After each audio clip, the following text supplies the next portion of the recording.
3 முடிச்சு சீரியல் நேயர்களுக்கு வணக்கம். சுந்தரவள்ளி அம்மா, மாதவி இவங்களுக்கு பேரதிர்ச்சி கொடுத்து, மறுபக்கம் சூர்யாவுக்கு நான் இங்க தான் இருக்கேன் அப்படின்ற ஒரு விஷயத்த நம்ம நந்தினி இருந்துட்டு ஸ்லேட் மூலியமா தெரியப்படுத்திடுறாங்க.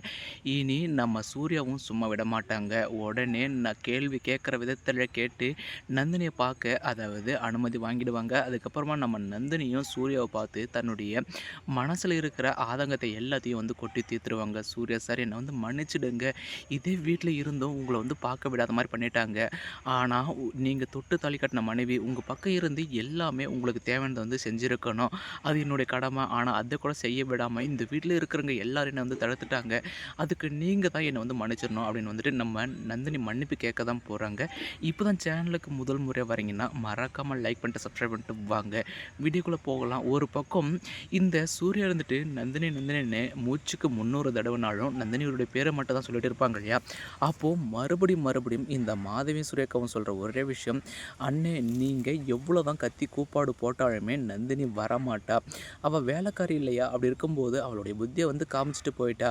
அவள் இந்த வீட்டிலலாம் இல்லவே கிடையாது. நீங்கள் தான் அவள் மேலே உயிரே வச்சுருக்கணும். அவள் என்னடானா உங்களை ஒரு மயிரை கூட மதிக்கலை அப்படின்னு இப்போது இந்த சின்ன பொண்ணு பேசுவாங்க இல்லையா. மறுபக்கம் சூர்யா நான் சொல்கிறத கேள்றா, நான் உனக்காக தான் இந்த மாதவி அக்கா இருக்கோம், மறுபக்கம் சுந்தரவழி அம்மா இருக்காங்க இல்லையா. அப்படி இருக்கும்போது ஏன்டா நீ வேலைக்காரியை போயிட்டு தேடிட்டு இருக்க அப்படின்னு இந்த மாதவி சொல்லுவாங்க இல்லையா. அப்போது மாதவி உன்னை பற்றி எனக்கு நல்லாவே தெரியும். ஏன்னா நான் நல்லா இருக்கும்போதே நீங்கள் நந்தினியை வச்சு செய்வீங்க. இப்போது நான் வேற படுக்க இருக்கேன்.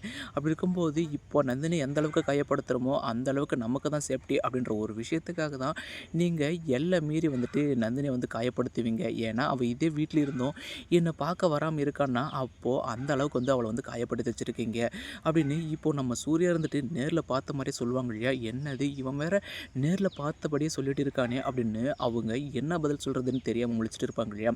அப்போ தான் நம்ம நந்தினி ஸ்லேட்டில் சூர்யா சார் நான் அங்கே தான் இருக்கேன் அப்படின்ற ஒரு எழுதி வச்சுருந்தாங்க இல்லையா. அதை இப்போ நூல் கயிறு கட்டி இப்போ பட்டத்தை நூல் கயிறு கட்டி பறக்க விடுவாங்க இல்லையா. அதுபோல் தான் இப்போ நம்ம நந்தினி அந்த ஸ்லேட்டை நூல் கயிறத்தில் கட்டி இப்போ ஜன்னல் வழியாக தூக்கி போடுவாங்க இல்லையா. அப்போது நம்ம சூர்யா என்னடா அப்படின்னு பார்க்க இன்னொரு பக்கம் அசோகன் ஓடி போயிட்டு அதில் நந்தினி அமைதி இல்லாமல் இந்த மாதிரி ஒரு வேலை பார்க்குறாளா அப்படின்னு அதில் இருக்கிறத அழிக்க முயற்சி பண்ணுவாங்க இல்லையா. ஆனால் அதுக்குள்ளவே நம்ம சூர்யா பார்த்தது நந்தினி இங்கே தான் இருக்கா அப்படின்ற ஒரு விஷயத்தை தெரிஞ்சுக்கிறாங்க.